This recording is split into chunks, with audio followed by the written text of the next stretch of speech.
Alright, what is up, y'all? This is Bo, and welcome to Two Old Cajuns Nerd Out. And this is John.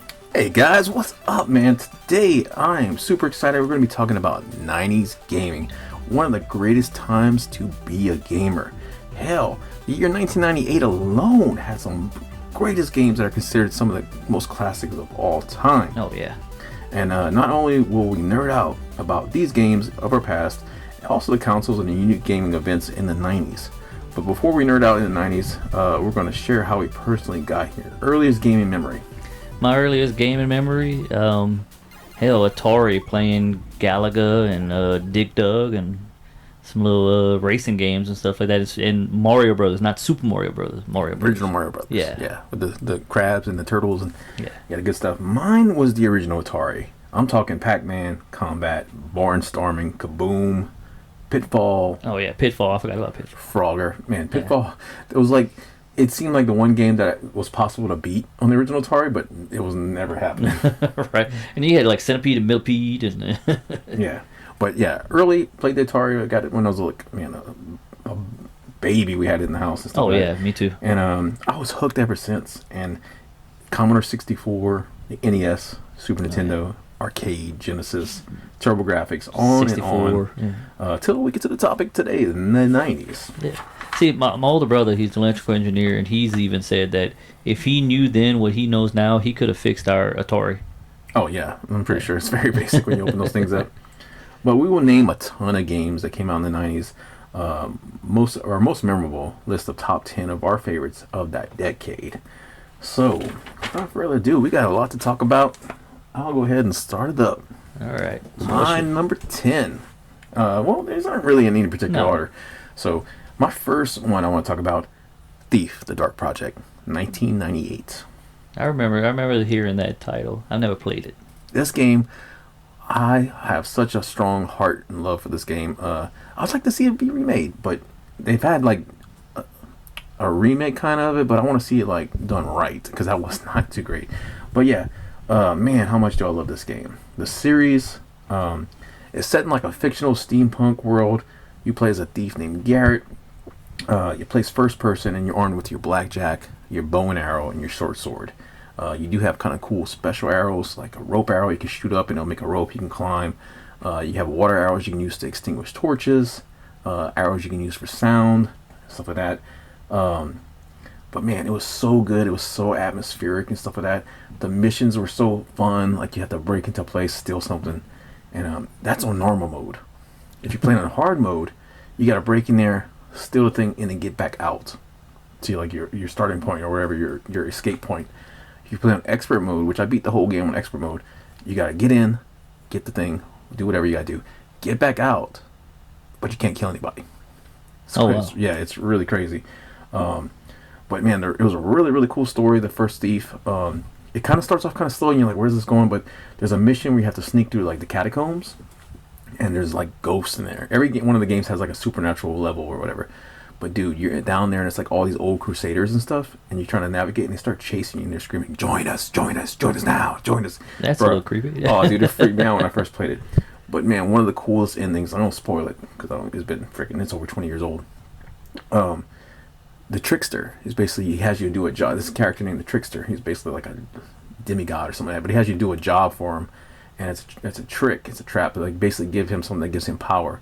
And once you do it, he plucks your eye out. Oh, wow. And the last mission, you have to play with one eye, and it fucks up everything. Like, your vision is all messed up. They did it later on in Metal Gear, but Thief did it first.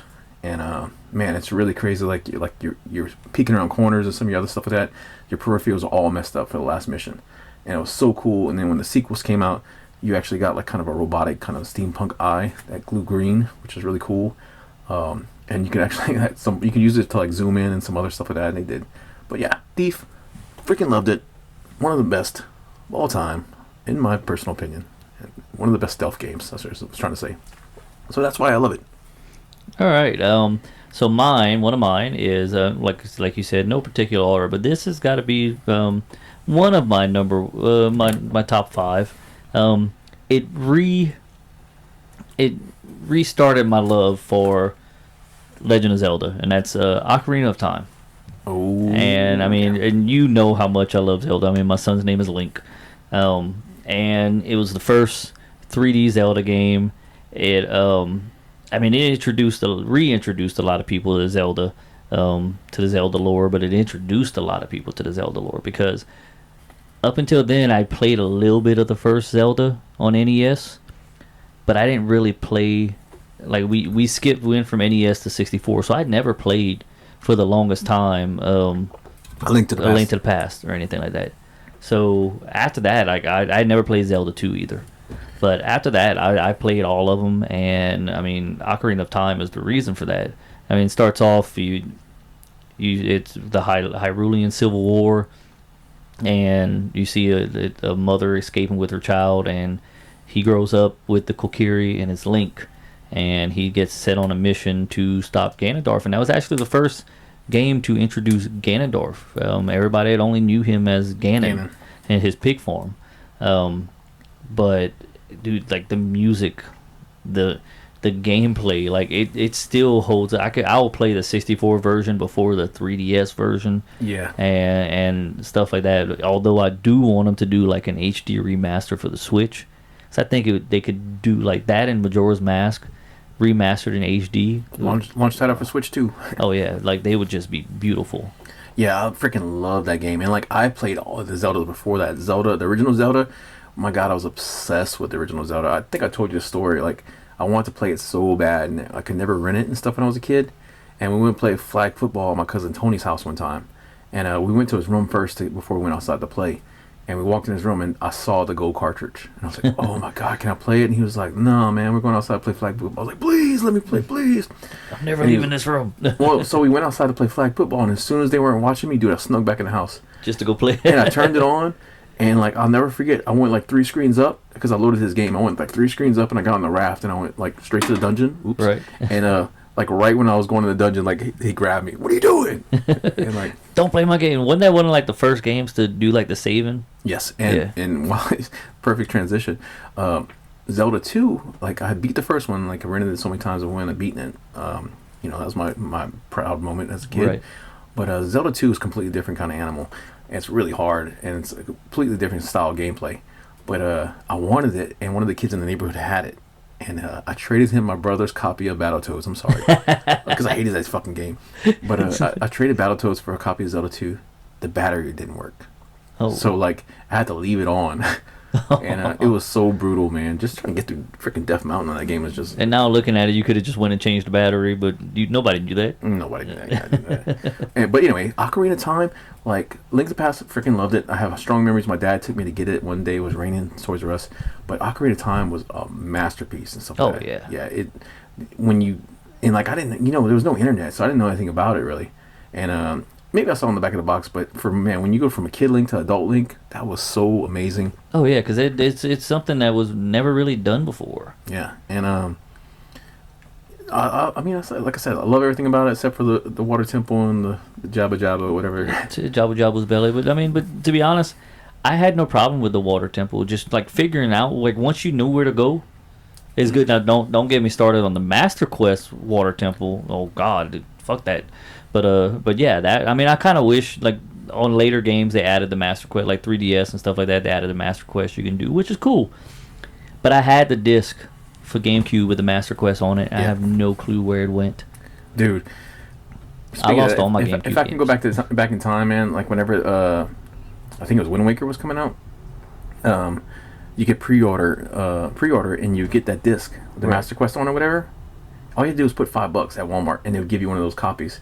Bro, if I would have stocked up on those copies, dude, those things would sell for so fucking much. Oh, I know, dude. Like, I try to find it, like, on Macari and stuff like that. Yeah. Dude, they want, like, hundreds of dollars for it. And I'm just dude. like, what? All right. Yeah, I 100% agree. Masterpiece of the 90s. Definitely. Even still today. Oh, yeah. Must play. All right, so my next game, Alone in the Dark, 1992. And I kind of did a little slash Resident Evil 96. Because you can't really have Resident Evil without Alone in the Dark. Right. This series is the father of survival horror, and basically the grandfather of Resident Evil. The original trilogy is an absolute banger classic and stuff like that. The remakes have all been major letdowns, and there's a new one about to come out with David Harbour, and I hope it's good, but we shall see. Yeah, I heard about that remake coming out. But speaking of the original, you play as you can play as two people. You can play as Edward Carby, and I don't remember the woman's name because I never played as her. But you basically a private eye. You have to go to this mansion in Louisiana. It takes place like in the 30s or something. It's not modern times or anything. Not even at the time of the game came out. But you go into this mansion and it's all crazy. Like it's basically like very Lovecraftian kind of horror and stuff like that. Fixed camera, yeah, fixed camera angles, and like when I say like I beat it. I beat the first two, and the third one I'll talk about that. But I beat the first two, and like the first one was just so good. Like there's like a giant crazy evil tree at the bottom of the house, but it was so fun to explore. There was a lot of lore behind it. Like you could read some of the books. And the monsters were like they were really dumb, but they were really scary for me at the time. But it was so much fun to find this house, figure out these puzzles, stuff like that. And basically, it created Resident Evil 2. Resident Evil. Now, one of the Dark 2 is a girl that's kidnapped, and it's like a big mansion you have to go in. And there's pirates involved in it. It's really fun. I don't really remember. I wish they would do like a HD like compilation of the three. Because I would like to beat the third one. The third one's a Western. Oh, that sounds interesting. Yeah. But like the first two, you could play on the 3DO, which is how I played them back in the day.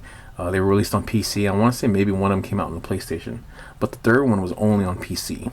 And I used to play it on my mom's computer at work, and she would get so pissed. I mean, I could only play it in little bits.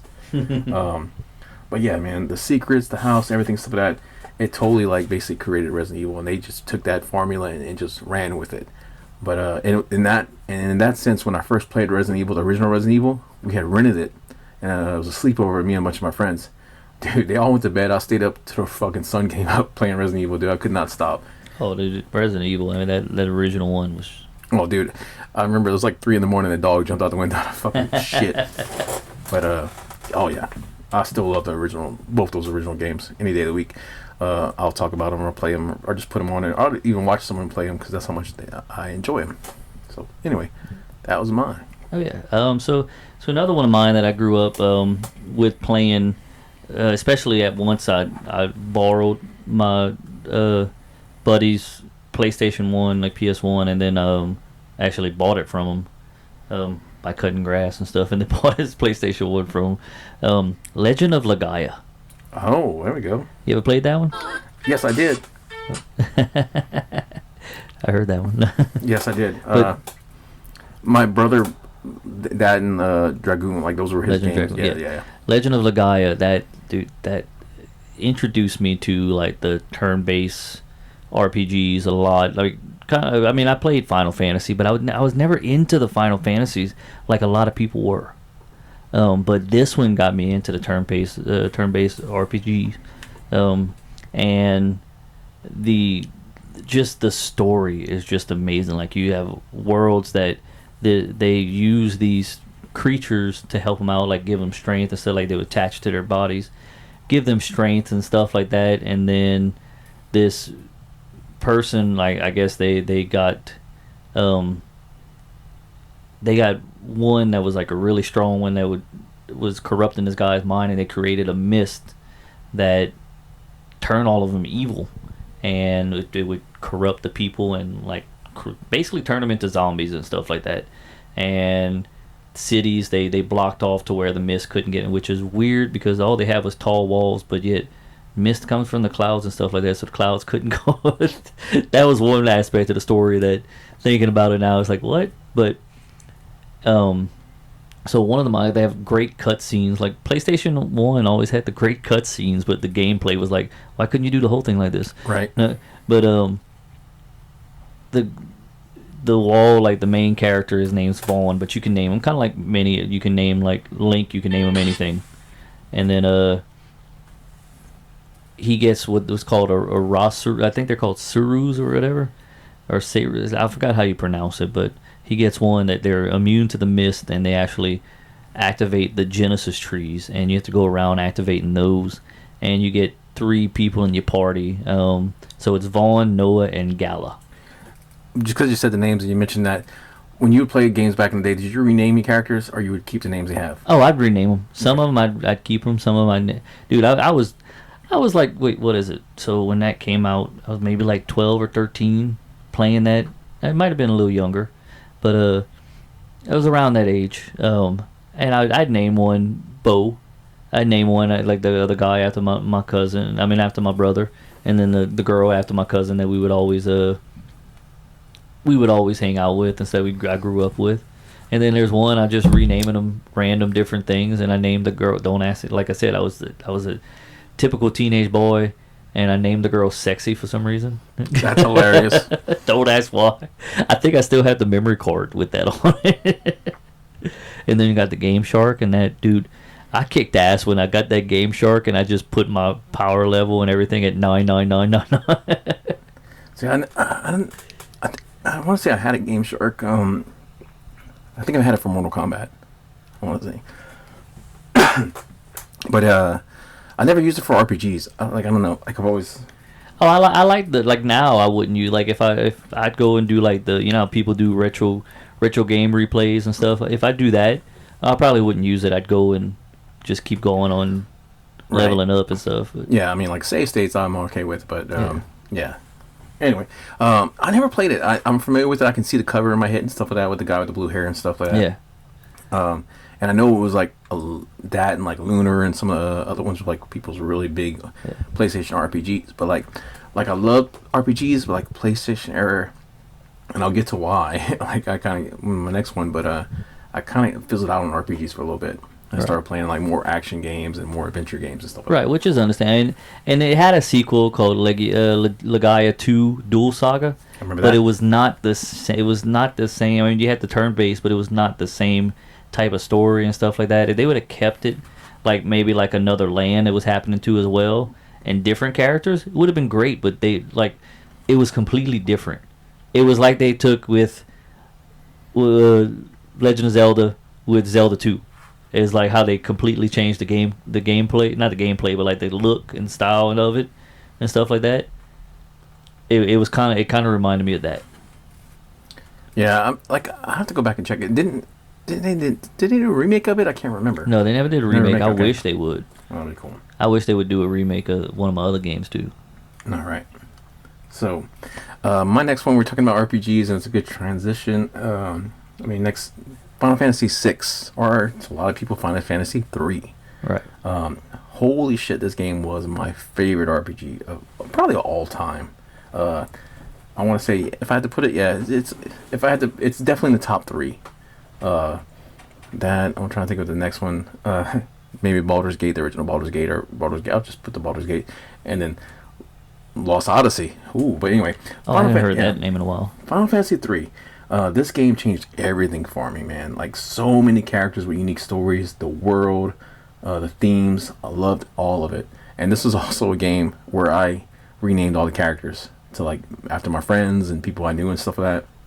And I used to look at the book, the instruction book, which games don't come with anymore, to kind of pick the characters and see which character I want to be, which ones I want to name after. And I used to do that with all the games where I could name my characters.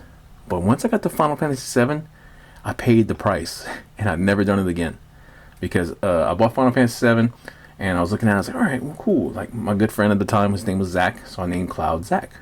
And I was like, I'm going to be Vincent, because Vincent looks like a badass. And I named Sid, my brother.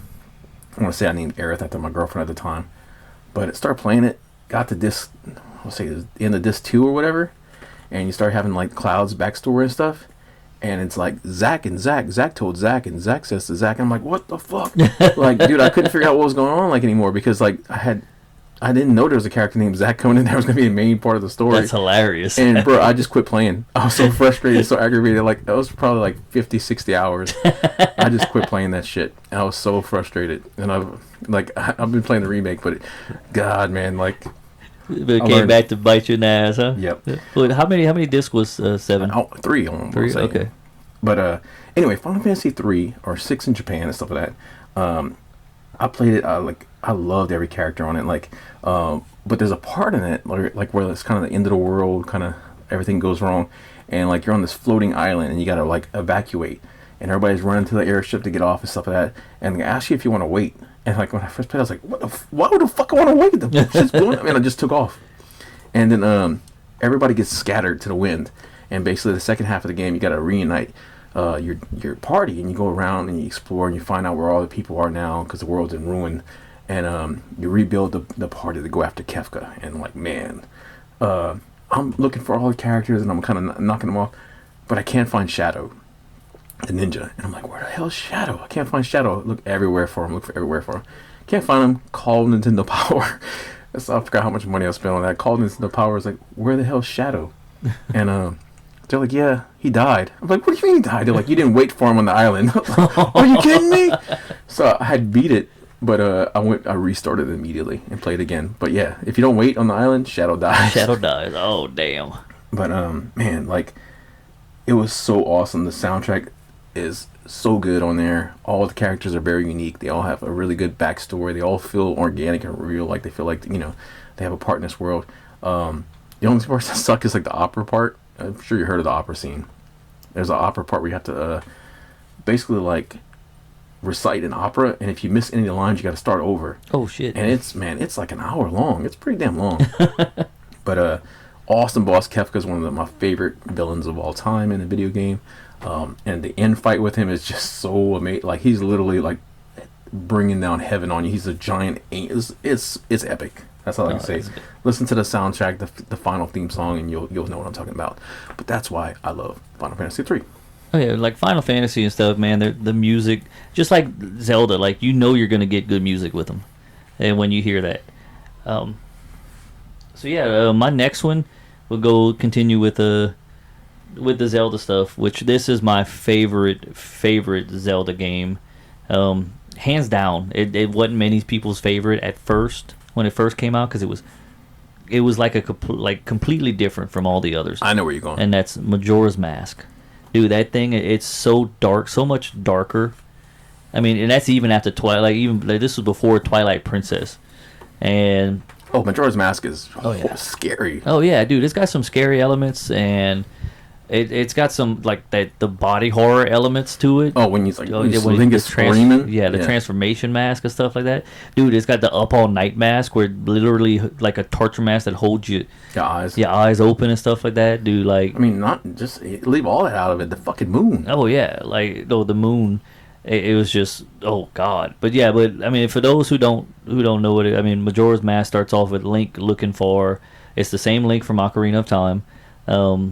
Looking for Navi, the aggravating, hey, look, listen, fairy from Ocarina of Time. And he meets the Skull Kid who has Majora's Mask. And Majora's Mask has an evil entity in it, and it takes control of the Skull Kid, and the Skull Kid knocks Link out and takes Epona, which is his horse. And he follows him through the Lost Woods and falls down a hole and ends up in the land of Termina. And there's been many theories, even what's his name, the one of the creators and people that worked on it has turned down the theory, saying that it's not based on the 5 stages of grief. Link isn't dead in that game and stuff like that. But they were given by, I think it's by Aonuma, they said they could work on another Zelda game if they finished it in a year. Yeah, because it was a quick turnaround on that game too. And whenever they saw how good it was going to be, they were going to give them an extended time to do it. And he goes, no, you gave me a year to do it. I'm going to do it in a year. And because I was watching something about it on YouTube the other day. And like the transformation mask, it's awesome that you get to play not only as the Deku Shrub, which is, I mean, yeah, the Deku and the Zora, you don't get hit by fire. Goron. The Goron, you can run in the lava, which I love. But just playing at that, and then you got the elegy of emptiness, where it creates these husks.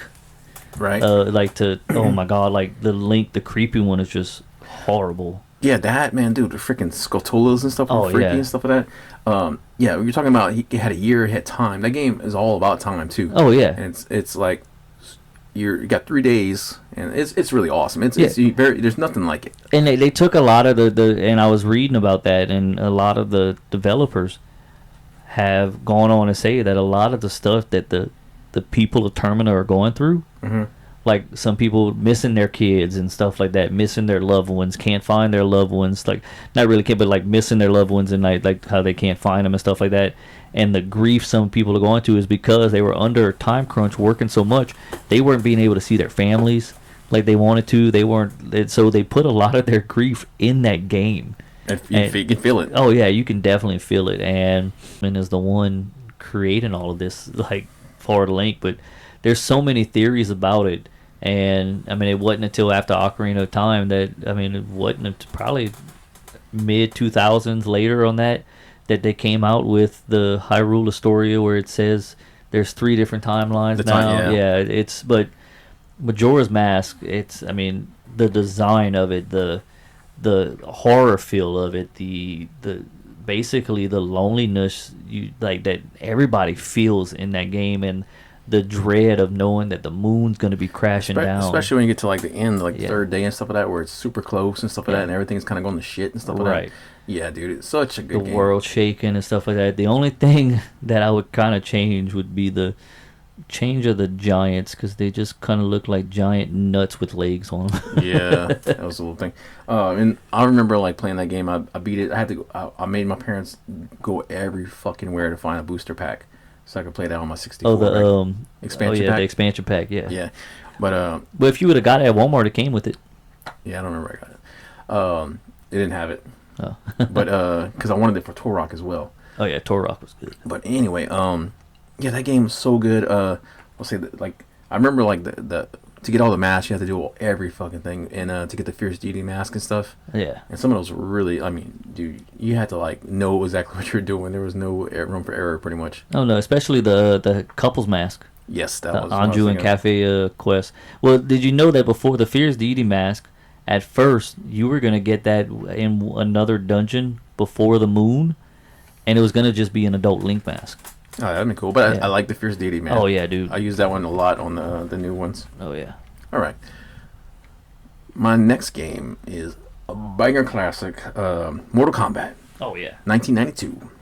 I mean, what else to say about this? I played the shit out of this game. I think we all did. Yeah. Street Fighter 2 was awesome, but when Mortal Kombat came out, it was earth-shattering amazing. I mean, dude, like, it had a cool backstory, had a really neat, like, and, you know, it was so funny, I didn't know at the time, but, like, I had to watch Big Trouble in Little China, and I was like, these seem very similar. Yeah. Like, you know, of course, you got that Raiden-looking dude, but, like, even the monster kind of reminded me of Goro. I could kind of make this dude Johnny Cage, this dude Liu Kang, this dude Shang Tsung. Like, I felt like there was a connection to it, and later on I found out, of course, there was. It was highly inspired by it. Well, it's the same thing. I mean, originally they started out making a Jean-Claude Van Damme Bloodsport game, yeah, kind of yeah. But man, the gore in this game, like, there was nothing like it at the time. Like, so many imitators, but like parents lost their damn heads. Yeah, it started the MSRB, the rating board, and stuff like that. But like secrets in it, like Reptile, like they didn't have secrets in games like that before, like fighting games and stuff like that. It was awesome, man. And it was the biggest game. I remember the launch, the Mortal Monday. Everybody's like, Mortal Kombat. Yeah. And I loved it, man. And we got it on the Super Nintendo. It was such bullshit, man. No blood. Like, it looked better than my buddy's Genesis version, but it had, like, sweat, white shit coming out of people and stuff like that. And, like, that's not blood. Yeah, and the fatalities were all nerfed and horrible. Like, Liu Kang would do a flip and just punch you. Like, Kano literally steals your wallet or something. Like, he just sticks his hand in his chest and pulls out something. It's not your heart. I can't remember. Johnny Cage would, like, knock your head off. Yeah. But at least Sega was smart with allowing them to say, okay, hey, if families don't want to see the blood, but at least put a code in to where you can turn it off and on. Yeah, well, Nintendo was so family-friendly at the time, and they learned when Mortal Kombat 2 came out, woo, that thing was loaded. Oh, yeah, they learned, hey, we don't want to screw this up. But, yeah. Started the franchise. I mean, movies, games, toys, everything. But it all started with that first Mortal Kombat. The digitized graphics, Ed Boon and John Tobias. Man, I mean, they made that shit, like, low budget, and, like, it was amazing. And Mortal Kombat 2 just blew it out of the water. You got even better and better. Now, the recent Mortal Kombat 1 kind of sucks. Yeah, especially with the way they've been adding stuff and, doing different things, hiding behind microtransactions. And yeah. But it's... But we're talking about a good time. Yeah, and then you get like Mortal Kombat 3 and they take all the ninjas out, so they have to re-release it with the Dude, I remember that, man. I remember going to the people were arcade. I pissed. remember going to the arcade and I'm like, where's Scorpion? Because that's the character I played the most. Where's Johnny Cage? Those are the only two people I liked. Right. And I was like, this sucks. And then, like, Right. every once in a while you go to the arcade and Human Smoke would be unlocked. And I was like, hell yeah. Or well, Robot Smoke at the Yeah. first. And I was like, oh my God, they got to, like, because I wanted to use the harpoon. Yeah, they did came out all through Mortal Kombat. But Yeah. Mortal Kombat 3 is kind of like, I wasn't losing interest, but I was just like, something's not the Yeah. same. Like you would do a fatality or whatever, and like a million fucking body parts would come out, like 15 intestines and shit. Well, I mean, then they can like I had Mortal Kombat Trilogy on the 64, Ooh, I had that one too. and that was one of my favorite ones to play because I used to know the code to unlock Chameleon. Yeah, I used to play that game a lot. We would be at my friend John Fountain's house, and we'd be playing Mortal Kombat Trilogy, Wave Race 64, and Killer Wave Instinct, dude. That was we would just Oh, play yeah. that shit for all night. All right, so Mortal Kombat. Well, my next one is we kind of talked about it a little bit. It goes along with the PS1 with the Legend of Legaia, Legend of Dragoon. This was my love for the turn-based RPGs. I've heard you talk about this Yeah. game, your love for this game before, but tell Oh, me yeah. why. Well, dude, I love the story is just so complex, and then you get all the characters and the different backstories. You lose characters, one gets killed, another one takes their place. Yeah, they have all the same moves, but you learn different backstories. Like one of them that gets killed, his name's Lavitz, and he's a guard for the king. And then next are the prince, and then next thing you know, the prince takes his place, and stuff like that. Did he have to die? Yes. Okay, that's what I was curious. Yeah, he had to die. Like it's just part of the story, and it wasn't. I'm trying to think of what they're called. But it was one of those things where you'd go to do a move, like to do an attack, but it would give they were called additions, and all of a sudden a square would pop up, and like a small square would pop up in the middle of the enemy or the screen, and then a bigger square would kind of turn and get smaller, and whenever it got to the size of that square, you'd hit X, and you would continue to hit them, and like if you hit it right on the right mark, and if it turned red, like and lightning flew out of it, you'd have to hit the circle button to block it. That sounds awesome. Yeah, it was called addition. They were pretty cool. The Prince and Lavitz, they had one called Gust of Wind Dance, and there's another one after that. I can't remember what it's called, but dude, it goes so fast, and if you'd hit it right, dude, just doing that addition, you felt good. Yeah. But it wasn't only that. Like you had their moves, you had their weapons. One thing I loved about Legend of Legaia is you switch. You know how they do. You can upgrade your armor and get different armor and stuff like that, stronger armor. Mm-hmm. Legend of Legaia would actually show the different armors. That's my Yeah. favorite. Yeah, any game that does Yeah. that.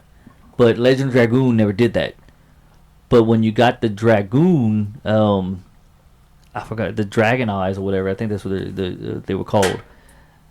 And you would go to like turn into the Dragoon Knights, basically. Dude, those suits, the armor, the wings, and the attacks were just great. There's one when you're trying to get the water Dragoon Eye. I was able to beat that one in because you got to beat one of the dragons. I was able to beat that in like the dragon in like 2 moves. Because if you have them all ready to go into their Dragoon form, the 3 in your Yeah. party, because you can only use 3 at a time. Is this why you like Power Rangers? Probably so. But if you can, that's probably why I like Dragoon because of Power Rangers. But yeah, if you turn into the main story, because you constantly, the only one that can't leave your party is Dart, the main character, and if you turn into his Dragoon but make all of them turn into their Dragoons at the same time, it brings you into a fire, like it turns the place you're in into like just fire or whatever element that you decide to do it, and you hit that water dragon like twice with his with one of his moves, and the dragon's dead, and that's the hardest part. And but there's I mean it's just like many RPGs. You get the healing things, you get the magic stuff you can attack them with. it was just great. Like the story, the cutscenes, the voice acting. Oh, they had voice acting. My brother played Yeah, it. My younger brother played it. I know he was a fan of it. yeah. The voice acting on it was just, it was great. I mean, it was great for the time. I was supposed to say because man, like at that time, some of the voice acting, Yeah. ooh, even like I just think of Final Fantasy X right there. I'm just like, No, but like this one was good. Like you gotta watch some of the voice scene. Like when it I'll comes definitely check to that one like, out. but especially the ending scene, that cut scene, man. Um, and then like, but the thing is, you don't. There was a certain part on the, if you played it on the PlayStation 2, and you did what I did to, like what I was telling you about, to beat that water dragon Right? at the end of disc 2. But if you played it on the on the slim PlayStation 2, you couldn't go to disc 3. They had a glitch. But Oh man, if you did it like that on, like, so you had to beat it a different way around, like a different way. But if you did it on the the original PS2, it would let you go to disc 3. that's And it was a weird. 4 disc game. Like, Yeah, I remember talk, there was a lot of this. yeah, talking about like feeling accomplished when you beat that game. Them black disc. Oh yeah. Oh, that's awesome, man. Yeah, like I'm familiar with, like I can see the cover right in my head with the guys with the red armor and stuff Yeah. like that. But like I said, like PlayStation One, like after Final Fantasy, I didn't really play too many RPGs on there for a little bit. Final And Fantasy 7 ruined it for you, yeah, know? but and a lot of it was because I was playing this game, EverQuest, Oh shit, yeah. It was. 1999. It's not the first MMO. I played Ultima Online before that, but this is the one that changed everything for me, and I fondly look back at it. I had played I said I played other MMOs before that, like Ultima Online. We've spent a long time in that, but that's a top-down MMO, and fucking chaos. That game is the Wild Wild West, dude. Uh, EverQuest was a 3D MMO that was heavily inspired by Dungeons and Dragons, and you have all these different races and stuff like that. You have, like humans, trolls, orcs, dark elves. Which at the time I wasn't even reading. I wasn't playing D&D, and I wasn't reading like Forgotten Realms stuff. Right. So I didn't realize like how heavily influenced like the Drow and stuff was. But they had gnomes, dwarfs, Erudites, which is basically yeah, like the wizard, all these different races. Sorry, and then you have your classes. So you have like monks, warriors, wizards, mages, clerics, shadow knights, necromancers, and some races do better with certain classes and stuff like that. Right. Like some races have higher intelligence, so they can be better classes. I mean, you can be a fucking, if you wanted to be a gnome warrior, you can, but like you're gonna have to buff the shit out of yourself. Like you got a big freaking ogre like in full plate armor and stuff like that. You need this little tiny little pipsqueak. You're trying to tank a dragon or something like that. It's pretty hilarious. But like I've seen, the thing about it is if you really want to do it, you can pretty much do it. Right. And depending on what race you are and what class you pick, you have different starting areas, different starting quests. My favorite class was always the monk. I played the human monk when it first came out, and then I played the Iskar monk, which is like when the expansion came out, they would usually sometimes bring different races in there, sometimes new classes. Oh, nice. One of the first ones that came out was Iskars, which is like basically a lizard person.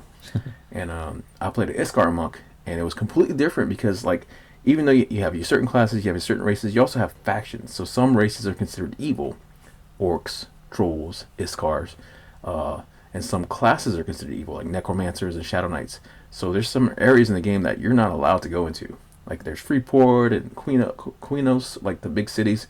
You try to walk in there as a like an ogre or something like that, they're gonna fucking slap you down. But there's a way to like you can do quests for the towns. You can build a faction. Like my Iskar could just stroll to the bank, like and just walk in and like like just go bank and stuff like that with no problem. But now if I try to pass like the Paladin Guild or something like that, they just destroy me. But I could get to the bank if I wanted to. But man, it was so much fun. I made so many friends and stuff like that playing that game.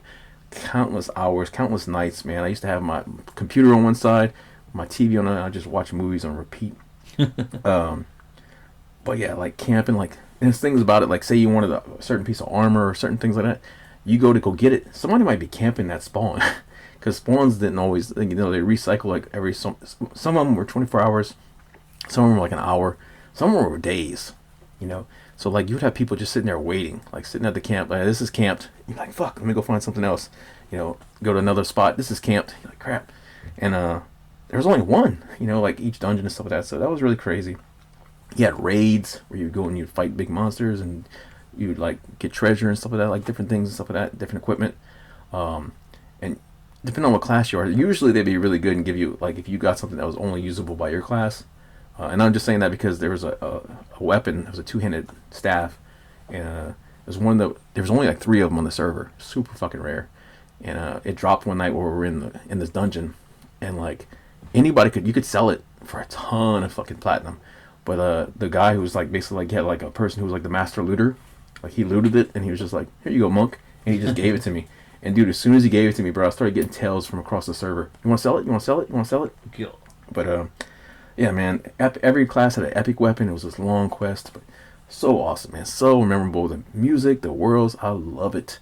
And the last thing I'll say about it was pretty crazy because you could do like slash, sit slash, like a lot of games you had different commands you could do, but you could do slash pizza and then pull up a little menu. You could actually order a freaking pizza, like a real world pizza. I think it was from Pizza Hut, and order it and do everything in the game and have it brought to you. But the one thing you never, ever did was type slash time.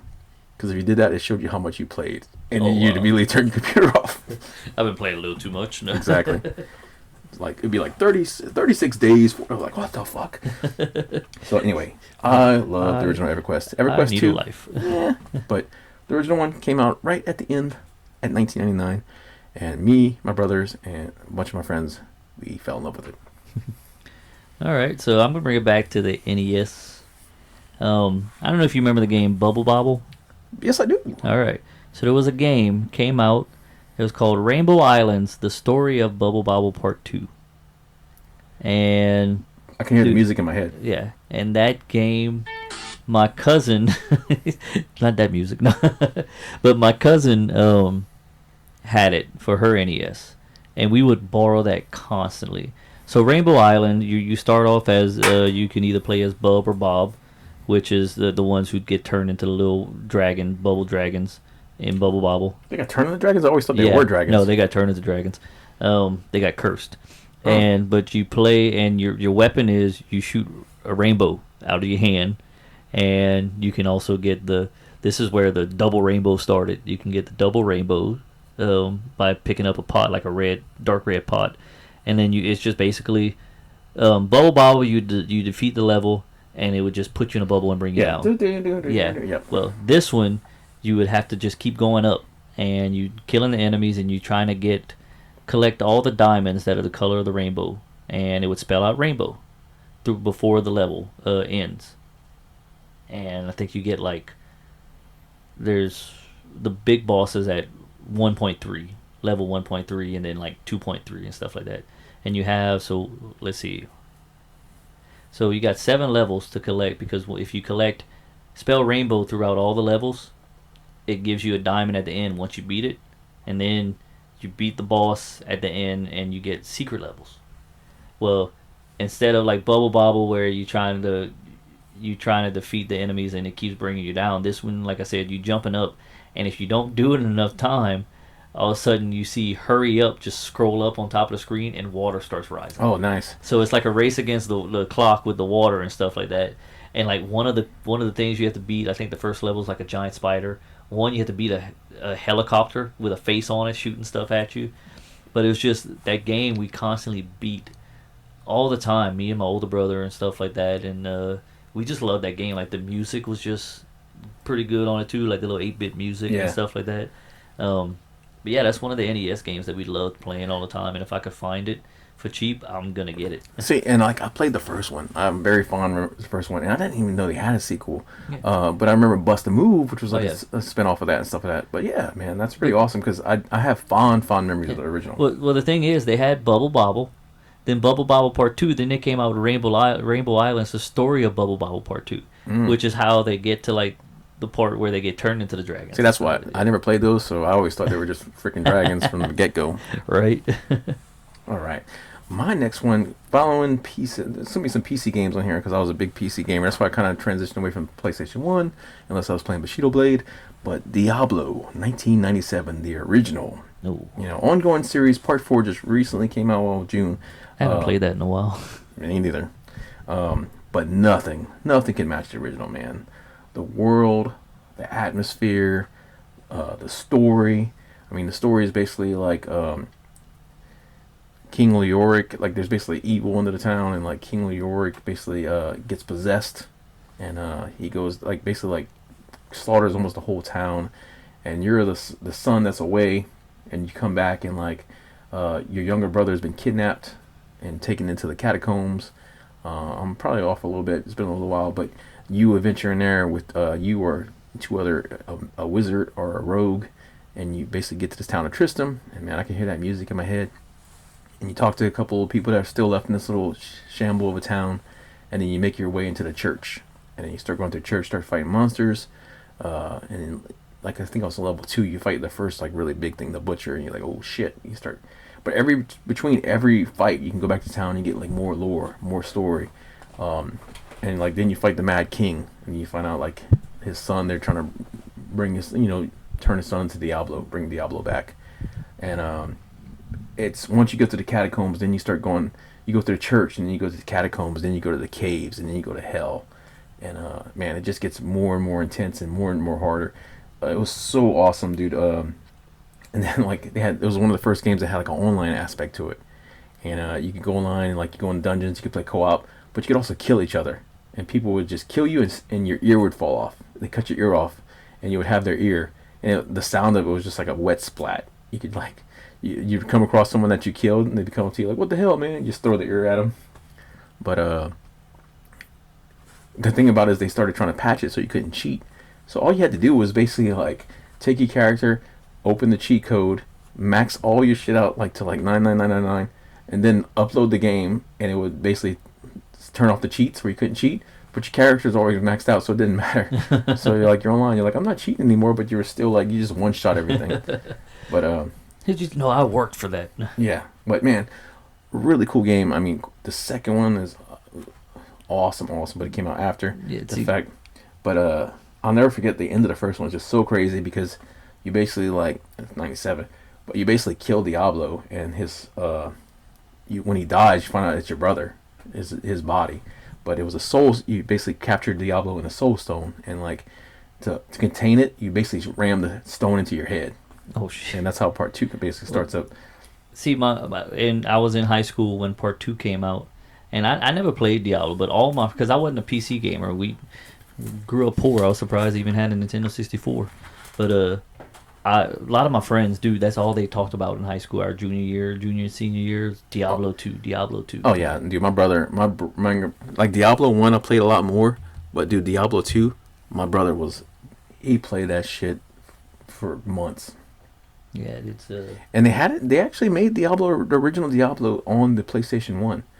And I remember playing it co-op with my brother, and it was so crazy because like basically what you could do is each person had their own memory card back in the day when they had memory cards, and you would take your character and you would unload everything you have, all your gold, everything, just throw it on the ground, and then the other character would just pick it up, and you just keep loading your save, and you load your character back up, and you have everything again, and you just throw it on the ground and give it to the other person, and you just repeat, and you could just like buy whatever you want. I mean, there wasn't a ton of shit to buy. Most of the stuff you'd find in drops and stuff like that, but still, you could like max out all your shit pretty fast.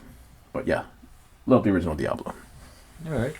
So this was that's our 5 so far. You want to keep going? Just because I can name up a whole bunch more. Yeah. I'm just making sure because we usually have a list about 5 or. Oh no, we're still going. Oh yeah, all right. So this one, it's kind of controversial, but I love this game, and many people hated it. And you're gonna look at me like, really, dude? Mortal Kombat Mythology Sub-Zero. Holy shit. Dude, me and my little brother got it. He got my mom to get it for him for his birthday, and we played that game so much that we could beat it with our eyes closed. Holy shit. No, I got a question. PlayStation or X64? Oh, 64. So you didn't get any of the cutscenes? No, I didn't get any. Well, I got the cutscenes, but I didn't get any of the motion cutscenes. Yeah. Because those are fantastic. Well, yeah, but the cartridge didn't have that. But yeah. Dude, like we've learned. So you can you know like you played it, right? Yes. Okay, so you know when you defeat Fujin and how he does that tornado. Mm-hmm. Did you know you can run to the end of the platform and grab onto it and hold on? I did not. Yeah. I don't think I even got that far because Yeah. that game frustrated the hell out of me. I couldn't stand having to press a button to turn around. Yeah, that's the. I mean, there are some quirks to it that's just like goddamn, or like you could be like at a certain area, all of a sudden you get hit and there's like nothing there, but yeah, there's a person like underneath you or something Yeah. like that. But so when you defeat Fujin and he does like the tornado thing, if you run to the end, and I forgot what button you have to press, but there's a certain button. So you hold it like if you look at my hand, I can show you like Sub Zero's holding it, and he's doing like this, waving like with the wind, trying not to take him, and he's like That's hilarious. holding on for dear life. So, but if you don't know what Mortal Kombat Mythology Sub Zero is, it takes place before the first tournament, and it's Bihan as Sub Zero, which they had a white guy playing him.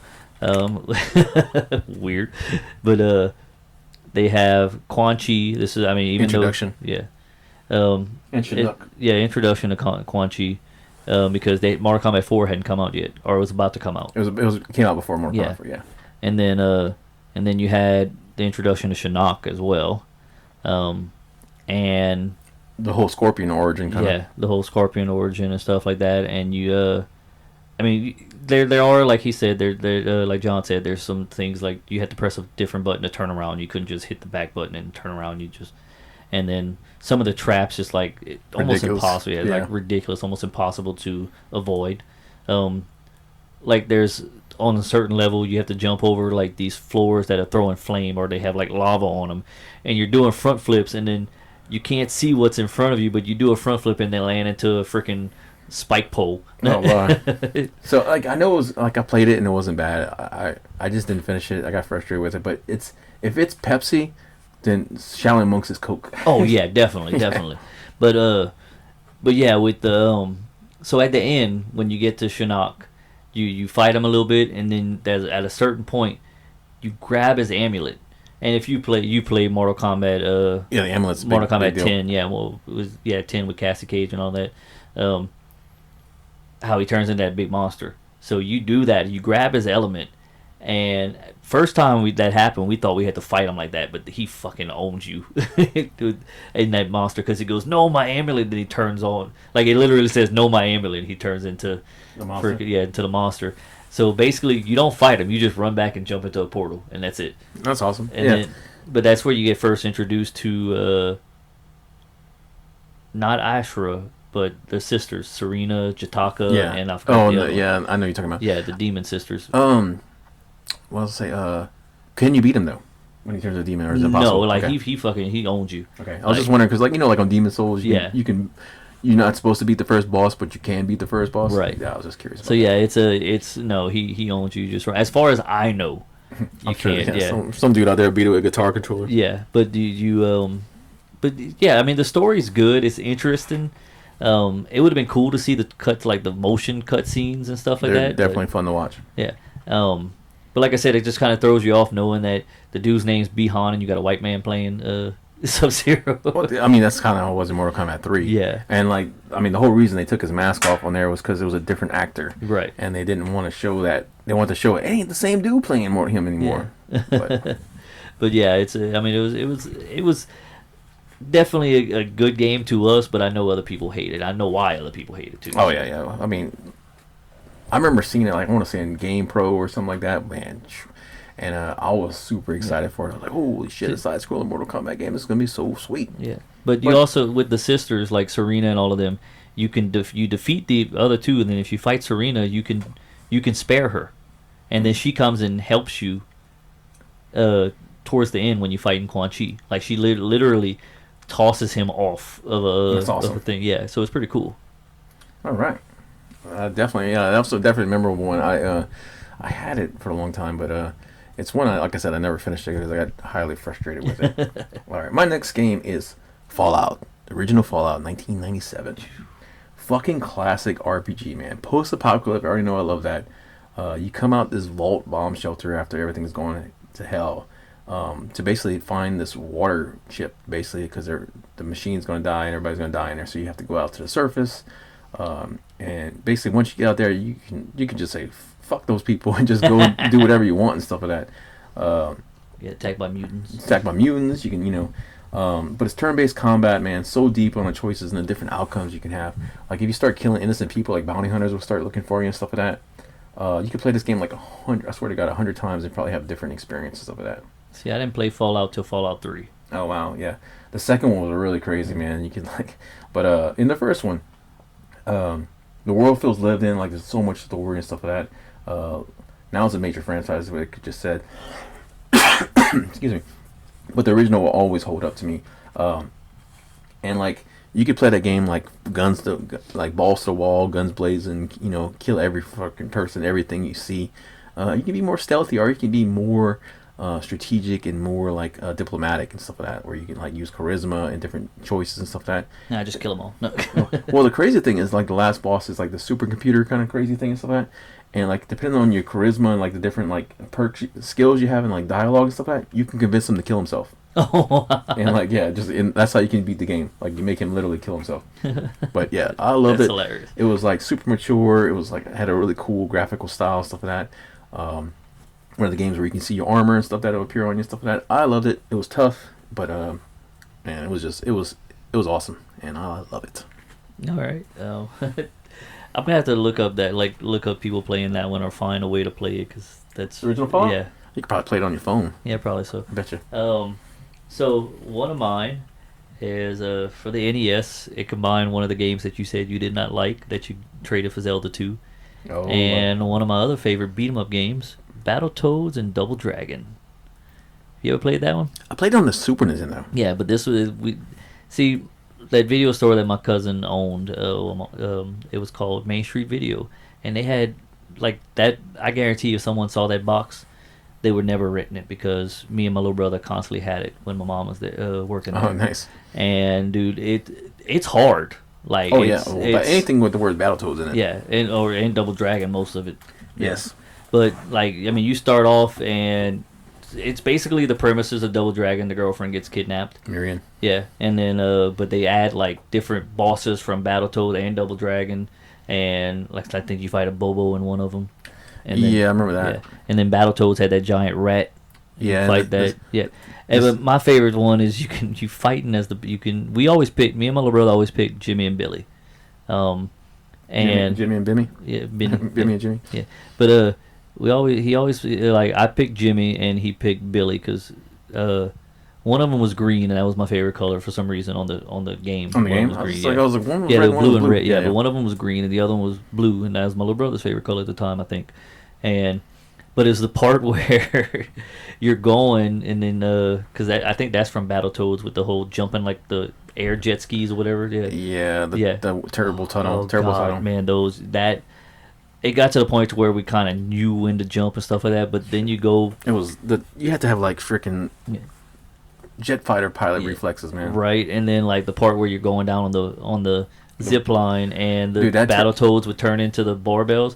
Well, Jimmy and Billy would turn into tornadoes with just fisting hands, like feet coming out. That shit would turn best friends into enemies, dude. Oh yeah, and then because if you hit the wrong thing, Yeah, I mean, if you hit it, you can hit each other Yeah. on there, and then also on the turbo bike, if you die, the other person has to start like continue. oh yeah, And you don't get your lives back. So if you No. die, if I have one life left and you lose all your lives, we're both starting at the beginning. I only still have one life. right, and that's what sucks.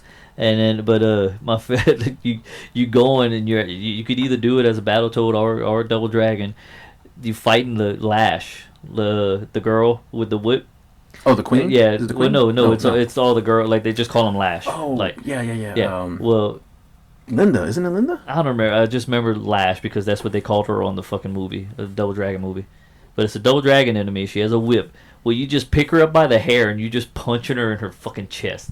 you could also whip her back and forth with her hair. Oh, that's awesome. It was Linda. Oh, it was Linda. Okay, but they called her Lash on the damn movie. But it was just weird, like a weird combination, but it worked. Right. And I think what is it? Which one had was it Battletoads that had the owl that as their mentor or whatever? Yeah. I remember, Yeah, you would have that, but you wouldn't have anything with the Double Dragons. Yeah. I mean, oh god, Battletoads. The one on the Super Nintendo was just as bad, but Yeah. I did play Battletoads Double Dragon, and I loved both the series. I was very excited when it came out and stuff like that, man. Like when Double Dragon 2 came out and you could do the freaking hurricane kicks, the turn, that Oh, was yeah. like, oh, I thought that was the coolest thing. But and I loved Battletoads with the over the top like get ram horns or a giant fist or a giant boot. Right. Um, and I always played the Toads. Like I think I always played Rash. Right. Um, I always play. I think, yeah, because Rash was the only one that didn't sound weird. Like, oh, that's a cool nickname. You didn't have zits or pimples or whatever. right, Yeah, or herpes. yeah, something like that. But no, but like to this day, I can't really tell you the story besides rescuing the girlfriend that was stolen. But Yeah, I other don't than know. that, Stuff. I know the original Battle story. They were yeah, trying to say pimple, right? yeah, and Yeah. then but I mean, I think it was Alyssa Milano. Oh wait, no, that was the movie. No, No. but yeah. Oh yeah, I do remember. Like I said, I played the Super Nintendo version, but that was like Well, that had. I mean, that was 16-bit graphics. That was a yeah, whole lot better. yeah, it was, but still hard as hell. Right.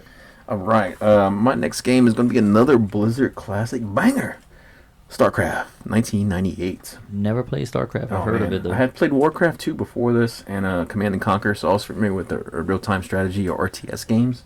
But man, when this game came out, like I was blown away, dude. It was like the graphics were like way above its past. You know, anything Blizzard, man, is gonna be top notch. But the graphics were freaking amazing. You could play as a really cool story, but it was basically a sci-fi strategy game with three unique races. You had the Terran, which is basically humans, very military, with tanks and all kinds of flamethrowers, grunts, soldiers, snipers.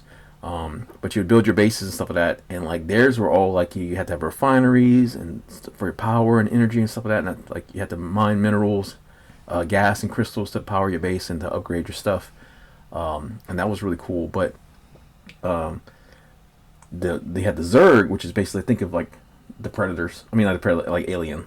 So like they're very like like the Xenomorphs and stuff yeah, like like that. very feral, very like or almost like I don't know, like snake, crustacean, like just monsters. So like the Xenomorphs. No. Like these xenomorphs, yeah. But the way they would build their bases is called creep, and basically as you would build like buildings and stuff like that, this like slime would start spreading across the ground, and you can only build on the slime. So the more you built, and the more you just this creep would start spreading out. And it was really cool like aspect on that. And then you had the Protoss. Think of like they were like basically Egyptian looking predators. Like they're very like high tech alien sci-fi, and you had to build like these pylons, and that would connect energy through the base. So each one of the races played completely different. Oh, nice. But had a really cool story and stuff on it. It had like cool humor in it. Like it was one of the first games I had realized where like especially like the old Blizzard strategy games where you could keep clicking on the person and they would say different things, and they had so many funny lines and stuff that they would say. The multiplayer, oh my god, on Battle.net, that shit was awesome, man. We would play that shit so much.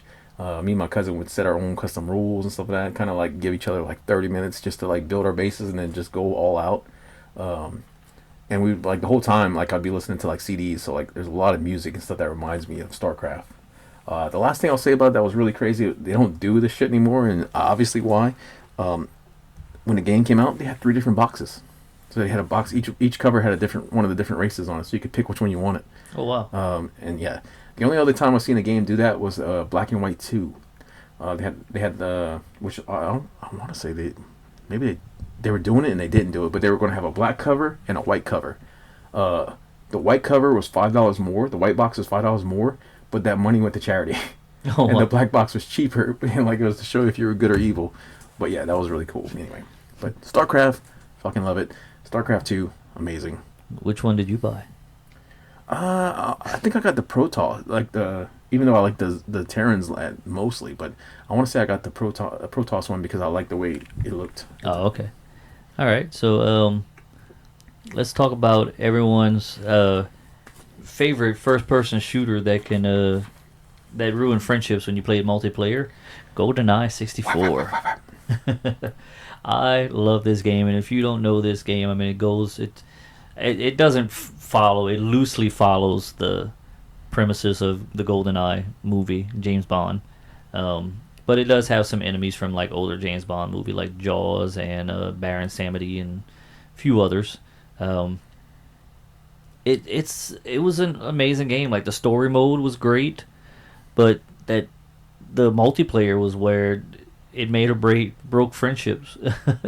Because if you learned a level after playing that, because you could do computers where you can learn the levels and you just hid somewheres and set up proximity mines and all of that. Proximity mines in the facility. Oh yeah, dude. Like I can't tell you how many times or if your friends knew the hiding spots you did, you just set up proximity mines in there. Oh, we would do it all the time. And the blood would be going, you son of a bitch.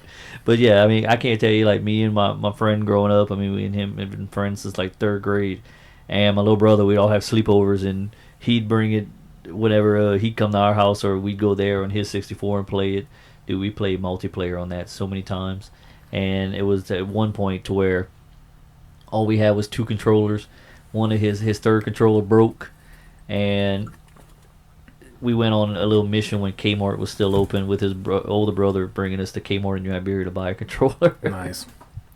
But yeah, I loved GoldenEye. Oh man, GoldenEye, I loved it too, man. It was so awesome, and we had it too, and it was we had like a little rent house. I think it was like right when I had moved out, and man, we would stay up all night playing GoldenEye, like 4 players and stuff like that, and Smash Brothers. But man, GoldenEye, and we do like the slaps, just judo chopping everybody and stuff. Right. But it was usually always the facility. That was like our favorite level.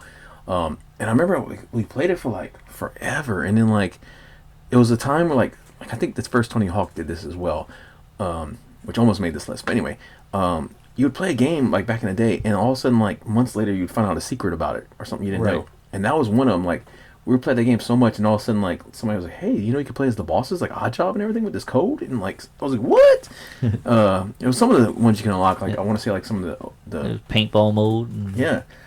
Oh, so good, man. DK mode. And like, and we're talking about the multiplayer.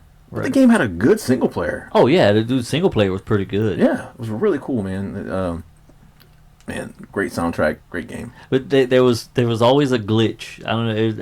It would happen at certain times. At the end, the final level, when you had to jump on the helicopter. Yep. Did you ever notice that glitch where the helicopter would take off, but he would take off and the helicopter would still be standing there? Yeah, I remember that. I've seen that. Oh yeah, GoldenEye, classic. Golden, very classic. All right, so we're talking about first-person shooters. Quake, 1996. Oh man, I hadn't played that in a long time. And I hadn't played shooters before, man. Before this on PC, even Duke Nukem. Freaking love Duke Nukem. Me and my cousin Joey used to play Duke Nukem on direct dial-up to each other for all night long, man. It's just 1 versus 1, and we thought that was the best it could get, you know. And I was addicted to it. I didn't want to play any other games. And then that other Duke Nukem came out, and it was Oh god. But we don't talk about that. in New Iberia, they had a company called IDD Internet, and I wanted to be friends with the guy who owned it, Steve Stevenson. But I went to his house one day, and he's like, "Check out this game, Quake." And I was like, "Oh, that looks all right." And he's like, "Sit down and play it." It was like basically giving me meth. Because like, dude, I was like, "I need this," and it was back in the day where you're like, "Well, just take it and install it." You don't need the disc once you install it. But man, like, dude, it was so awesome. And then it was the first game where you could do. There was a thing where you could type in like the key prompts, and you could do +M look. And it was the first game where you actually had the mouse, where you could look all around and stuff. Man, I played the shit out of it. The story, it's pretty whack, man. It's basically like levels put together with a very thin story on it. Like you fight a demigod at the end, and that's about all I can say about it. But the secrets, man, like trying to find all the secrets in the levels was so awesome. The weapons were so cool. I was in love with the damn grenade launcher. But it also had like the nail launchers, which is one of the famous things on there. And the boxes for the nails was 9-inch nails. And the reason why is because Trent Reznor did the soundtrack on that first game. Yeah, it was really awesome. But like I said, I had played like Duke Nukem, Hexen, Rise of the Triad, but this game, everything. And then the online, like I was saying with my cousin, we would do 1-on-1. I think Quake was 8 players online. And dude, I played the shit out of that. They had clans online, and I was in a clan called Clan Hydra. But everybody would have their name, and my name was Twitch. And Twitch, I had got the name from Spawn because I was a big Spawn comic fan. And Twitch is Sam's partner. There's Twitch, Sam and Twitch, and he's like a sharpshooter, like a badass, you know, with a gun. So that's why I named myself, dude. I wish I would have registered that fucking name because I would have Twitch. You know, now Twitch is a major thing, but yeah, you can't use that. no. But anyway. Yeah, I was hooked, man. Hooked.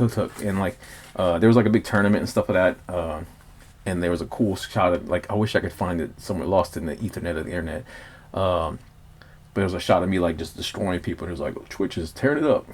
But anyway, yeah, I was so addicted to it. They did release it on 64 and some other stuff like that, and it wasn't too bad.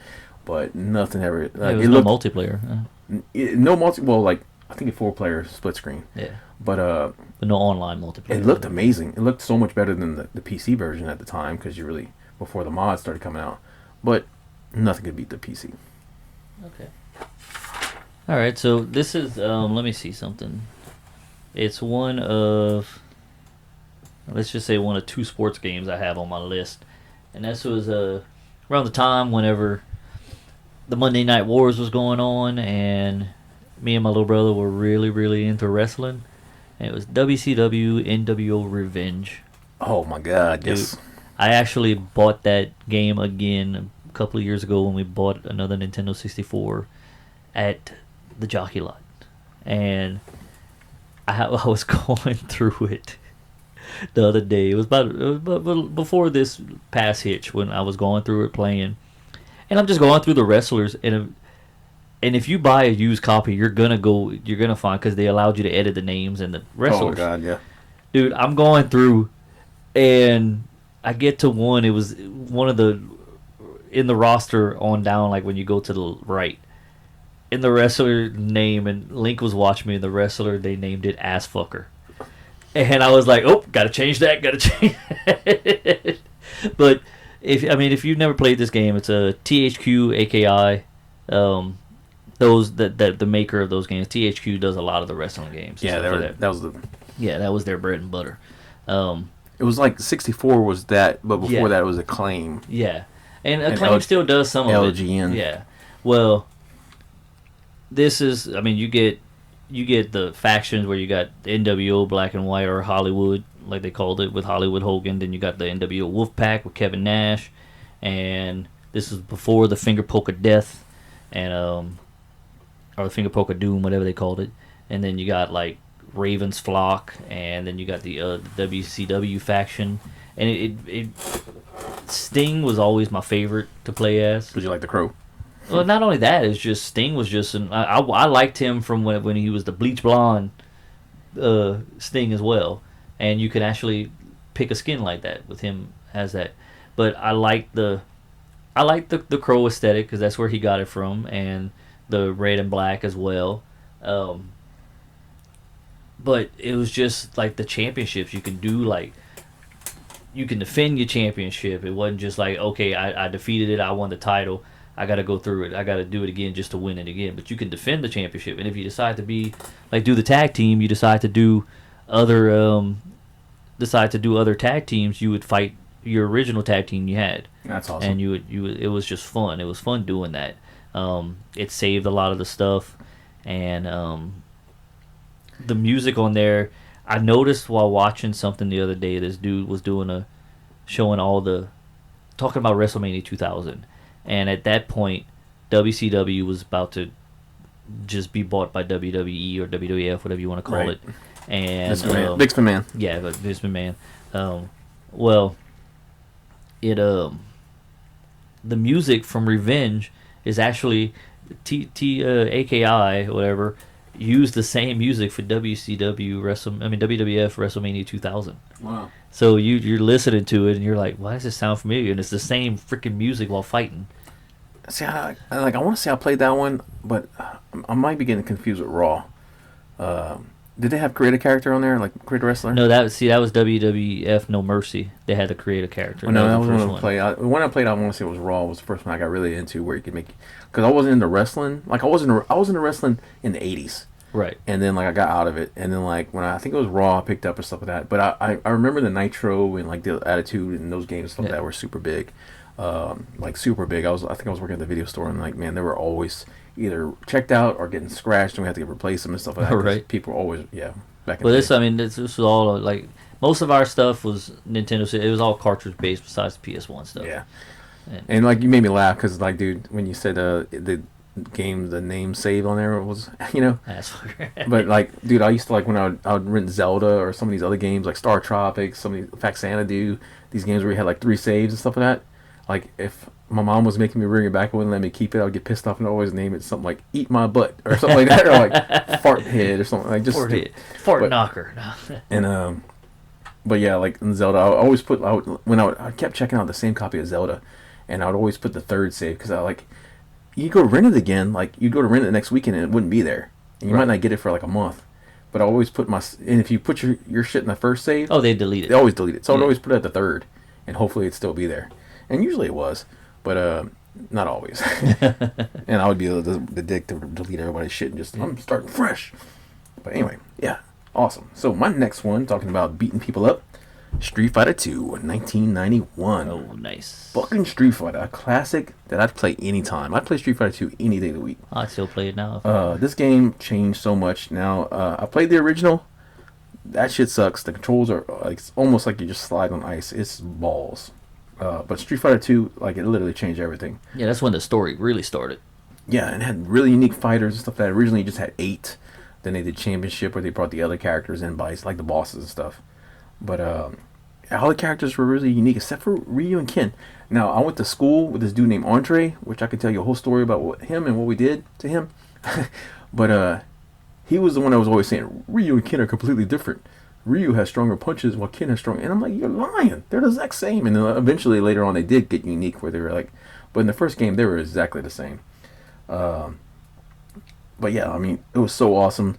Like, I loved it. Like, we used to play it at, back in the day, Walmart and some of these other, like, grocery stores and stuff like that. I used to have, like, arcade machines in the front of the store. That sometimes your mom would let you go play if, you know, there weren't no creepy men around, creepy people. Right. But they had, like, Street Fighter 2 for the longest time. And, man, you could go and put your quarter up and wait to play and stuff like that. And I remember the first time I freaking, like, beat it. I played Blanca and I spammed electric and stuff like that. But it was at the Cajun Heartland State Fair. Oh, wow. And yeah, they had like a room full of arcade games. I beat that game and I beat Ninja Turtles at the Cajun Heartland State Fair. Oh, nice. But I always love it, man. It's so iconic. When it came out on the Super Nintendo, we had it and stuff like that, and we used to play it at my friend Nick's house with his brother Casey. We'd play that shit all night long. And I love it, man. And like now it's a major franchise. The most recent one, Street Fighter 6, is fucking amazing. They are really going strong with it, and I don't see it stopping anytime soon. I need to play more of that one, too. Yeah, great game. All right, what you got, sir? All right. So, my next one is... It's basically a remake of the... If you play it, it's a remake of the SNES one, but Star Fox 64. All right, all right. It's just more... It's just more fleshed out. And, if you've never played Star Fox, you need to, especially Star Fox 64. Star Fox 64 was awesome. Yeah. So, I mean, you basically play as Fox McCloud, who's an anthropomorphic fox and flies jets. A-Wings. Space jets. Is it A-Wings? R-Wings. R-Wings. Yeah. And he drives a sub and a tank. I remember that, dude. That was so awesome. Yeah, the tank, the Land Rover. I can't remember what the sub's called, but the Land Rover. The sub was cool because it had unlimited torpedoes. But, yeah, and you have three wingmen, Slippy Toad, Yeah, Falco Falco Lombardi, which was a falcon, and then Peppy Hare. Peppy. Ah, see, I remember them. Yeah, and Do a barrel roll. Yeah, do a barrel roll. And but Peppy was the older generation who fought with Fox's father, who was killed by the main bad guy Andros. Well, actually, no, he wasn't killed by Andros. He was betrayed by one of their wingmen. I can't remember the damn name. Is the Pigma Dangar, which is a pig. And Fox's dad ended up getting killed, which is weird because his dad's name is Fox McCloud and his dad's name was James.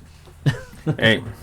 And then you got Star Wolf, which is pretty cool because you can. He was a pretty cool character, and my favorite line was every time you would do like the 360 to like flip to turn around. He was just, what the heck? Yeah, and think about that game. Like there were games before that had voices and stuff in it. Yeah. But that was the first game where it was like clear. Oh good. yeah. Yeah, to me. And like because if you play it on the SNES, all you just hear. Yeah. Yeah. But Pippi was not Pippi. What is his name? The Toad. Is it Peppy? Yeah. No, that's the hair. Slippy. Yeah. Slippy. Yeah. That damn Slippy Toad. That was Annoying. That was the Navi of Yeah, I was let's say. of Star Fox, and she was Help me! Well, it's a he, but it was voiced by a woman. But and he's the mechanic of everything. He helps fix everything, but yet couldn't keep himself afloat. Like he'd always get knocked down or get in trouble. Yeah, you're always saving his ass. And my favorite has always been Falco because he's just a smart ass.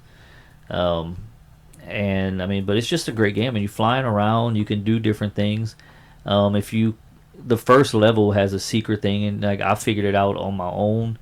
Because one time I'm going expecting to go beat the enemy that I was used to beating, and I was like, let me just fly into these things, just messing around, see how I can control the plane. All of a sudden, Falco goes, follow me, and I'm going fight another different boss, and I can go a different way. That's awesome. And Yeah. yeah, you can find different warps and stuff like that. And if you save Slippy, you go to a different area. I love the train area when you're in the Landmaster, and you have to shoot the different. There's 8 switches. Okay, I was like, I remember, like it's been Yeah. a long time. Well, the only reason because I did that the other day. I was while Nice. playing it. You shoot the 8 switches, and all of a sudden you just hear the boss goes, "I can't slow down. Hit the brakes." All of a sudden he just blows up because he runs into a building. That's awesome. So it's fun to get because at first all you see is mission complete, and then when you get the mission accomplished, and then you kill over like some areas you have to kill like 150, some is like 250, and you get a medal on it, and there's a definitely an area that basically rips off Independence Day with the aliens. But yeah, it's just one of my favorite games besides Legend of Zelda on the 64. Oh yeah, dude. Yeah, I mean, I could talk about 64 all day, but that game I didn't finish it, but I did love it. I wish they would make a new one. What, Star Fox? Yeah. Well, yeah, I mean, because the last one, Star Fox Zero, didn't do that great. No, but I was just recently playing Everspace, which is like Right. road-based space shooter, and it was beautiful and great. Do Star Fox like that. Like Star Fox Assault on the GameCube was great. What That's about the only GameCube game I didn't lose because it was in my GameCube. the Star Fox Adventures? Yeah, Star Fox Adventures was weird because Yeah. of the dinosaur stuff, but it was still good. And that fox was sexy. Yeah, she was. All right, my next one, 1999 again, right on the edge, Tony Hawk, the original Tony Hawk. No, Tony Hawk's Pro Skater. Pro Skater, yeah. This game was so good, man. It was so fun. Like, I had played skateboard games before, like Skate or Die and stuff like that, but It man, wasn't no Skate or Die. It was nothing like Tony no, Hawk. no, nothing else was at the time. But like, it was like almost like a fighting game, but a skateboarding game because you had all these different button combinations and Right. stuff like that. There was a lot, and it got me into skateboard. Like, I skated before, but it got me into like skateboarders. Like, I actually started following some of these people and stuff like that. I got interested in like a lot of these people. Isn't that where Jason Lee started? No, not in the game. Not in the game, but no, Yeah, yes. But yeah, this game, like the original Skate or Die, like I was obsessed with it. It made me want to try chili fries. I wrote that down. But Tony Hawk was so cool. It was a 3D skating game, awesome level designs. The controls were pretty much like spot on. As much as I remember, because I played the remake recently. We'll try to play it now on 64, and you're like, what the fuck? Probably so. But the levels, man, like you could kind of skate through it, like literally, and kind of get through it. But like when you want to like really advance, you really have to master them. Oh, like yeah. to collect all the stuff to get like some of these objectives and stuff like that. Just to do the 900. Yeah, but like to collect like skate, sometimes you're just like, how the fuck am I gonna get up there? You Yeah. know, and like you literally have to like learn it, and like you could play these levels over and over again, like take different paths and stuff like that. Try to find the secret tapes. Yep. The multiplayer was couch multiplayer back in the day, but man, me and my cousin Joey, you could do horse. So like basically like one person would go and do a trick, and then you had to beat that trick score, and if you didn't beat that trick score, you get a letter. But we'd always name it Bitch Boy. And so like, you know, like especially later games when you start doing the manuals and stuff like that. But oh dude, you try to do like a long run, grind and everything, and blah blah, manuals, grind, jump, line, and drop a big trick, and you just put the controller down, like beat that, and then they beat it, you'd be like, oh shit, and you gotta try to beat that score. Damn it. But man, we put so much hours. Like I said, had some really cool endings where you could see like the skaters do tricks and stuff like that. I love the series all the way up to Project 8, and it's pretty much been stagnant since the remake. But man, it was so cool. It was just awesome. It was a great experience, and soundtrack was awesome too. Yeah. So 'Cause they had all that like grunge music, hip hop, and grunge stuff and like that. yeah, a lot of punk and stuff like that. But yeah, I mean, my stuff with Tony Hawk's Pro Skater was in high school. My freshman year, I would take basic drafting, and our teacher, his name was Mr. Ziegler, and he would always tell us, like, if he would tell you go work on your hand-eye coordination, it meant you don't have to do anything today. Go on the computer. So we would download Tony Hawk's Pro Skater, and we would constantly playing it on the PC, and that was our hand-eye coordination. In school? Yeah, in school. Basic drafting. He didn't care. He gave us a grade no matter what. If we were working on our hand-eye coordination, Yeah. That was his thing. That's awesome. Yeah. Oh, he was great. It was fun. I took him for basic drafting and agriculture. I don't even think I remember in my newspaper class we had downloaded like the Nesticle, whatever it was, on there. And we were playing like Contra and all the classic NES games and stuff. But we didn't have no fucking Tony Hawk though. That's awesome. All right. All right. So I'm gonna go with one. It was a racing game. It wasn't really like a sports game, so you can't really call it that. But it was called Extreme G on Nintendo 64. I remember that. Yep. And dude, we played that one, and we always chose. It was a purple bike with yellow tires, and it had like monster teeth on it called Grimace. The Grimace? Yeah, Grimace. And we would choose that one, and we were constantly beating it until we finally got to the last level, and we kept wondering, it's like, they can't be all the bikes, and finally we beat it you have to beat it at a certain time, like a certain time on the game, and you unlocked a bike. I forgot the name. I think it was called Neon or something like that. But that bike was so freaking like slick. It was like Black Panther and stuff like that. Like, it was nice. And then finally we learned cheat codes to where you got unlimited nitro. So we were just constantly hitting the nitro boost. And then dude, like, it was just it took years to realize that if your shield ran out, your bike would explode. And I never played part 2 or even part 3, because part 3 got way weird. But part 2, you would jump, but it turned out the bikes, the reason they had different names, they had people inside the bikes. Like, when you jump off, like, the bikes would break apart, and they have like all the parts on their hands and bodies, and it's like armor, and they do tricks, and then you land back rolling as the bike. It was weird. That's pretty cool. But I've never played them. I just remember seeing that, going, I'm gonna stick with the first one. Yeah, that's pretty weird. So yeah, that's my Extreme G. All right. Yeah, I never played it. I was thinking of Wipeout when you first started saying it. All right, this is my last one. Super Metroid, 1994. Wow, I haven't played that one in a while. Man, this game is a masterpiece in every way. The graphics, the sound, the controls, the story, the level design. This is the third Metroid in the series. I played the shit out of the first one. I love the original. I'll never forget about the original, like, playing it, trying to beat it. Struggling. And I remember in Nintendo Power, they had the Justin Bailey code. And you put that code in, and it basically give you all the weapons, like unlimited missiles and stuff like that. But you played as a girl with green hair, like a little space. And I remember I was like, I don't want to play as a damn girl. I want to be the space dude. And when I finally beat it, and at the end she takes the mask off, and I was like, oh my god, like, I didn't realize, like, but yeah, Samus was a girl. Awesome intro on Super Metroid. It was one of the Did you get the beta suit? Yeah.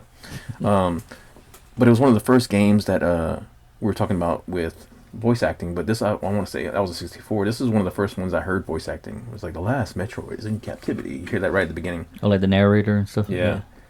I mean, the level design has inspired so, like, you hear Metroidvania now and stuff like that. This game pretty much inspired so many different ones like that.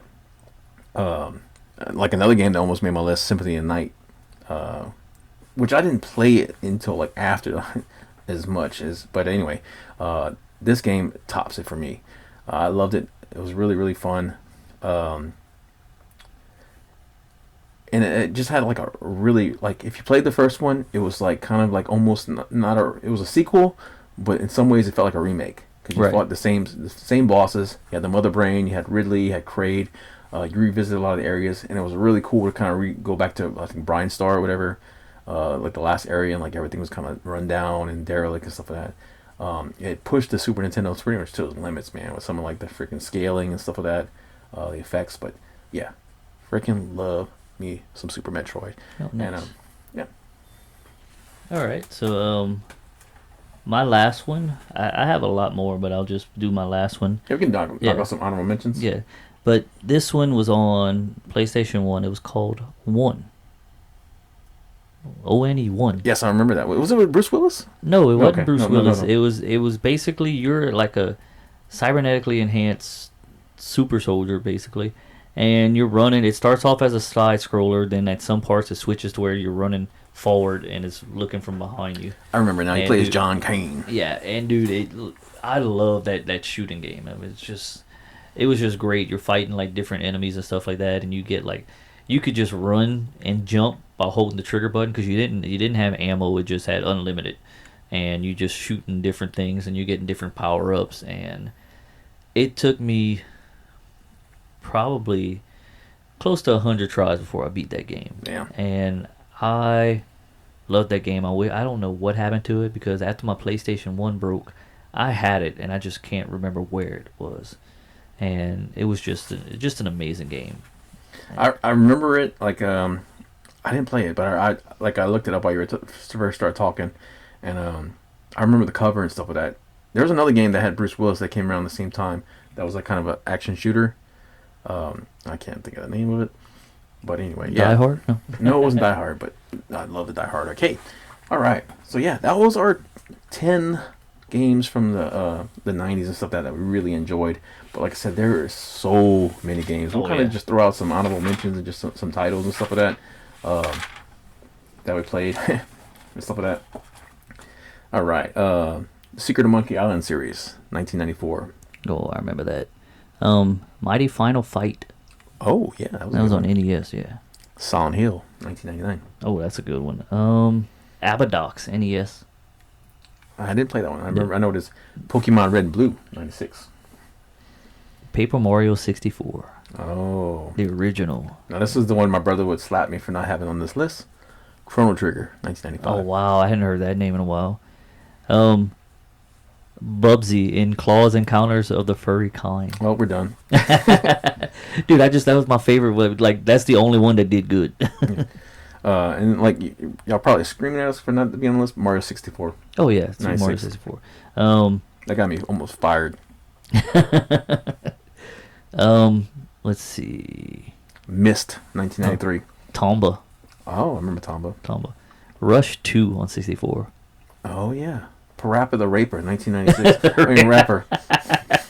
Chippendale Rescue Rangers 2. Oh man, yeah, Fat Cat. I love that game too. Banjo Kazooie, 1998. TMNT 3, The Manhattan Project. Oh man, dude, I so love that one. Hard. Link to the Past, 1991. Oh, yeah. Donkey Kong Country. Ooh, that was a good one.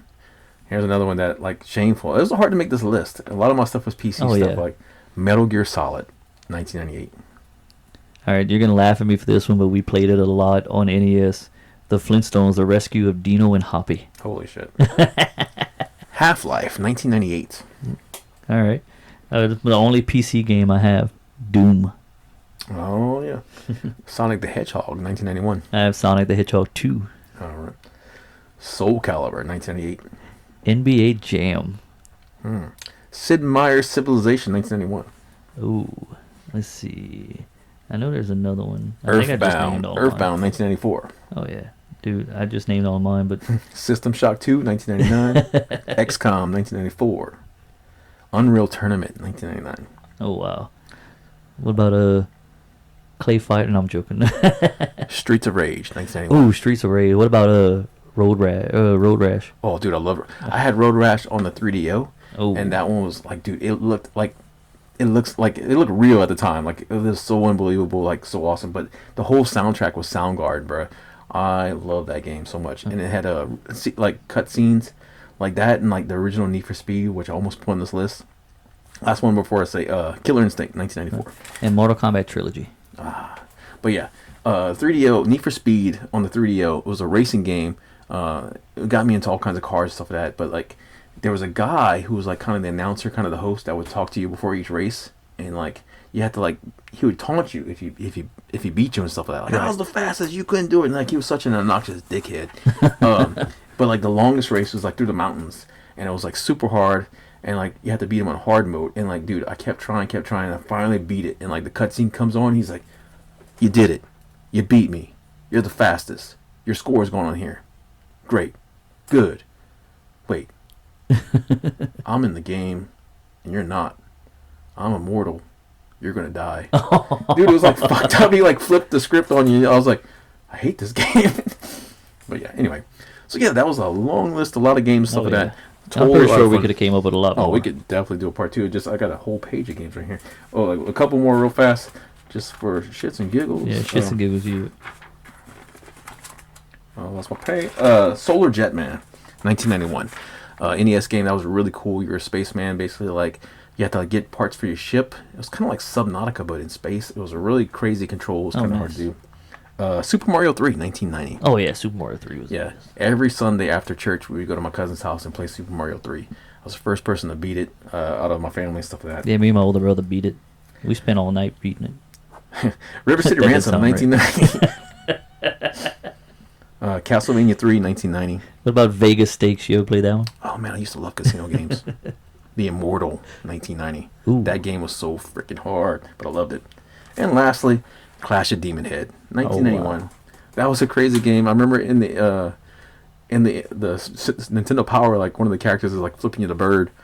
But it was like you eat cheeseburgers. It was really cool. You get like different suits and stuff like that. I like that a lot. And Scott Pilgrim, their band is named Clash of Demon Head. Oh yeah, I got one more. Right. Joe and Mac. Ooh, Caveman Ninjas. Me and my brother played the hell out of that. The second one where you could get a wife was so fucking funny because we would clown each other because like you didn't want the pretty skinny buxom blonde, but you get the snoo. It's just like, damn it. That's actually on the Virtual Console now on the Switch. I have both of them on the Switch, I want to Yeah. say. Anyway, so yeah, long list, a lot of fun, guys. Join us next time. We will be talking about Saturday morning cartoons. Can't wait to talk about that one. That's going to be a lot of fun. So yeah, definitely join us. Leave comments on any games that we missed and stuff like that. If you agree with the list, hate our list and stuff like that. But what is some of your favorite games from the 90s or favorite memories? Definitely want to hear it. So put it in the comments. Where can they find you, sir? All right, you can find me on YouTube, Instagram, TikTok, and Facebook under The Cajun Towboater. That's Cajun with a K. And you can follow me on there, like, request anything. You can even message us and let us know what you want to hear about on the podcast. And you can find me on YouTube, Facebook, TikTok, Instagram at Cajun Toy Review with a C. Same thing, messages on there. You can also message us on any of the videos and stuff like that, or any of the YouTube podcasts and stuff like that. Any suggestions and stuff like that, we'll definitely look at it and probably do it. But we definitely enjoy the feedback and anything like that. And criticism, compliments, whatever. We want it. So we join us next time. Like I said, thank you so much for listening. All right, thank y'all. Y'all have a good night. Take it easy.